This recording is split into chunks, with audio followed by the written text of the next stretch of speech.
Today is known as Gaudete Sunday, or Rejoice Sunday, or simply Joy Sunday.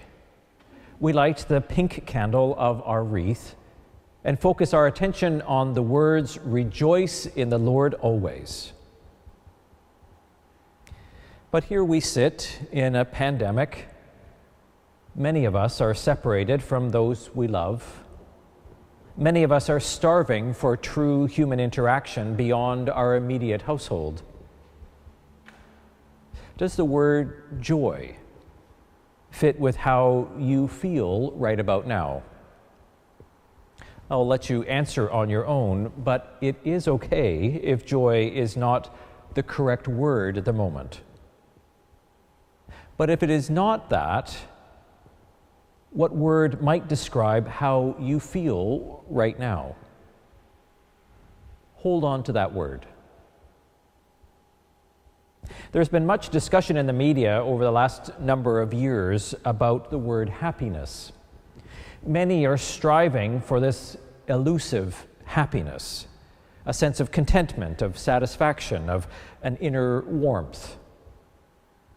But it is hard to pinpoint and to track down. It is desired, but it is not always clear what exactly we are searching for. The search for happiness, it seems to me, is linked to a sense that many are actually unhappy, unfulfilled, discontented. There is much search going on to discover a particular feeling that life is good, that we are blessed, that we have purpose and meaning. For in searching for happiness, there is a discovery that there is a greater array to what we are truly seeking than what we might have considered at first blush. It is not just about changing one piece of our lives and all is rosy.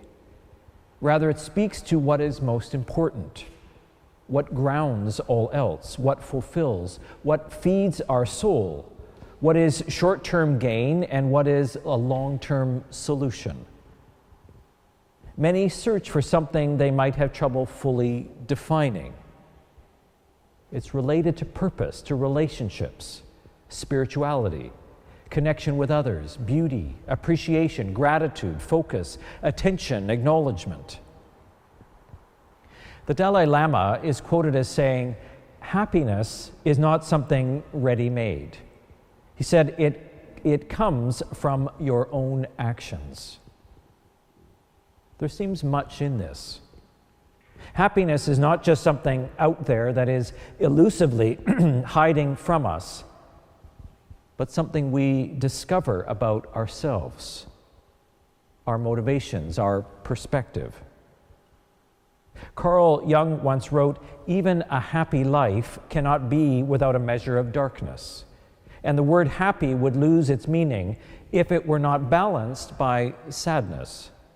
He said, "It is far better to take things as they come along with patience and equanimity."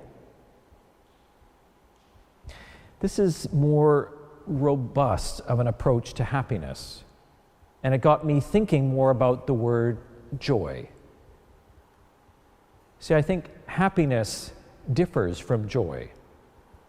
Maybe it's just pure semantics, but I don't think so. Happiness seems somewhat peripheral, fleeting, in the moment and soon to be gone. Joy seems to be speaking of a fuller image of what God hopes for us.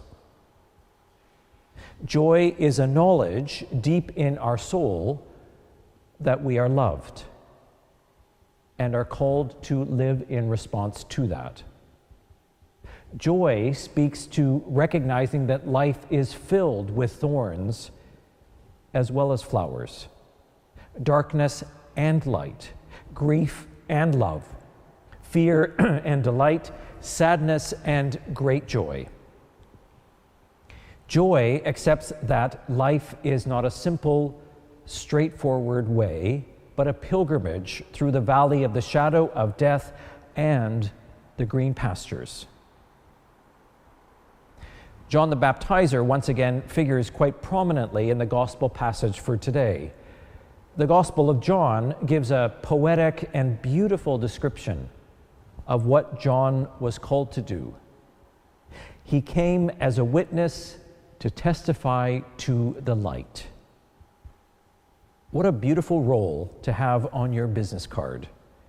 It does not negate the fact of darkness, but rather to testify to the light, that there is light, that there is holiness, that there is wonder and beauty and food for our soul, that there is forgiveness and invitation to walk anew, that there is a holy presence, light that walks with us no matter what is thrown our way, pandemic, death, loss, illness, suffering, birth, transformation, growth.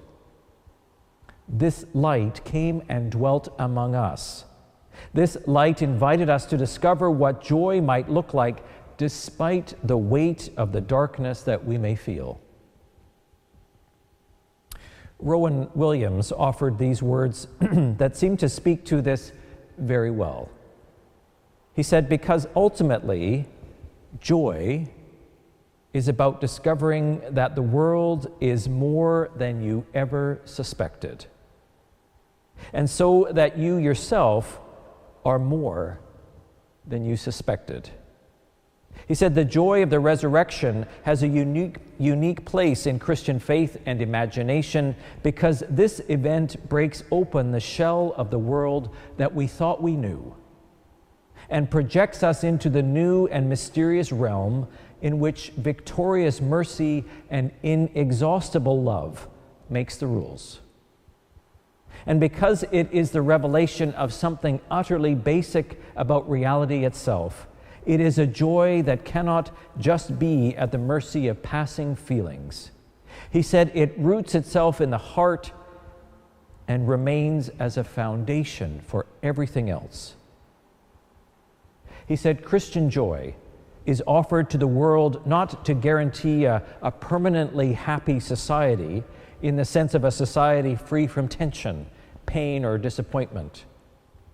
He said, but to affirm that whatever happens in the unpredictable world, sometimes wonderfully, sometimes horribly unpredictable, there is a deeper level of reality, a world within the world, where love and reconciliation are ceaselessly at work, a world with which contact can be made so that we are able to live honestly and courageously with the challenges constantly thrown at us.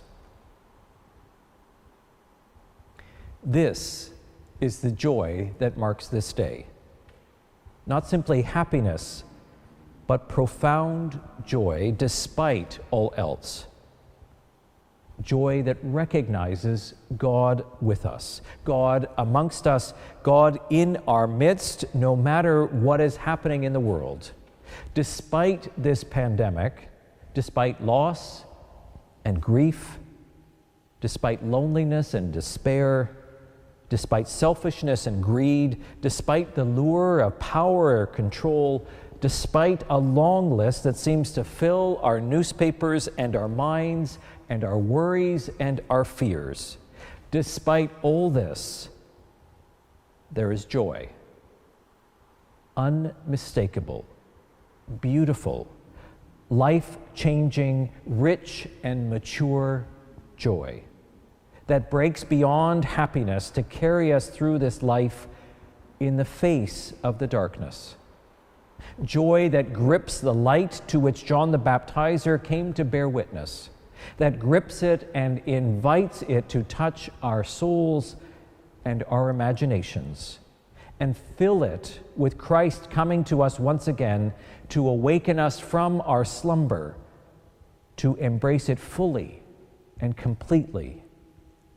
Holy joy. I asked you to hold on to the word that best describes how you feel at this time.